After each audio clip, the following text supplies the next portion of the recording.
আসসালামু আলাইকুম প্রিয় ফুটবল ফ্যান্স, আশা করি সবাই ভালো আছেন। ব্রাজিল শিবিরে আসলো এক দারুণ সুখবর। কেননা বিভিন্ন গণমাধ্যম টিএনটি স্পোর্টস থেকে শুরু করে গ্লোবো স্পোর্টস দাবি করছে যে রিয়াল মাদ্রিদের বর্তমান কোচ কার্লো আনচেলত্তি নাকি রিয়াল মাদ্রিদ ছাড়ার পরিকল্পনা করছেন।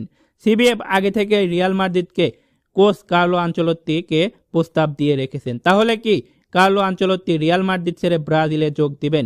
এমন কথা শোনা যাচ্ছে বলতে গেলে বিভিন্ন গণমাধ্যমে। তবে ব্রাজিলের প্রস্তাবের বাইরে গিয়েও নিজের ভবিষ্যৎ নিয়ে চিন্তায় আছেন বর্তমান রিয়াল মাদ্রিদের কোচ কার্লো আনচেলত্তি। এর পিছনে কারণ হিসাবে উল্লেখ করেছেন গ্লোবো স্পোর্টস। সেটা হলো 4 বছর ক্লাব পরিচালনার অভিজ্ঞতা থেকে আর কত বছর থাকবেন সেটা তিনি নিজেও জানেন না। এর বাইরে মনে করছেন যে ক্লাবের ভিতরে যত কিছুই হচ্ছে বা ভবিষ্যতের কথা হচ্ছে কার্লো আনচেলত্তি, তা সংবাদ মাধ্যম কর্মীরা ফাঁস করে দিচ্ছে। এর বাইরে কার্লো আনচেলত্তির ব্যাকআপ হিসাবে রিয়াল মাদ্রিদ আগামী মৌসুমে লেভারকুসের কোচ জাবি আলোনসোর সাথে যোগাযোগ করছে, এটা নিয়েও ভাবছে কার্লো আনচেলত্তি। এর বাইরে রিয়াল মাদ্রিদের সহকারী কোচ কার্লো আনচেলত্তির ছেলে ডেভিড আনচেলত্তি এই মৌসুম শেষেই ক্লাব ত্যাগ করতে যাচ্ছেন। তাই কার্লো আনচেলত্তিও তার নিজের ভবিষ্যতের কথা চিন্তা করছেন। তবে রিয়াল মাদ্রিদ বিশ্বাস করছেন যে কার্লো আনচেলত্তি তাদের ক্লাবেই থেকে যেতে চান। তবে ব্রাজিলের প্রস্তাবেও সবুজ সংকেত দিয়েছে রিয়াল মাদ্রিদের কোচ কার্লো আনচেলত্তি। এখন দেখার বিষয়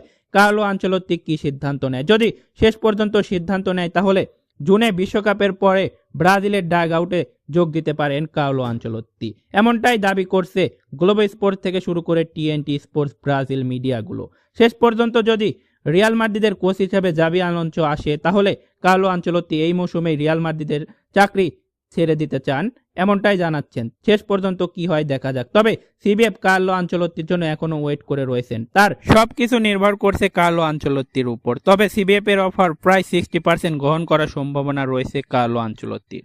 আপনাদের কি মনে হয় শেষ পর্যন্ত কি হবে? কে কে ব্রাজিলের কোচ হিসাবে কার্লো আনচেলত্তিকে দেখতে চান তা অবশ্যই কমেন্ট করে জানিয়ে দিন। ধন্যবাদ সবাইকে।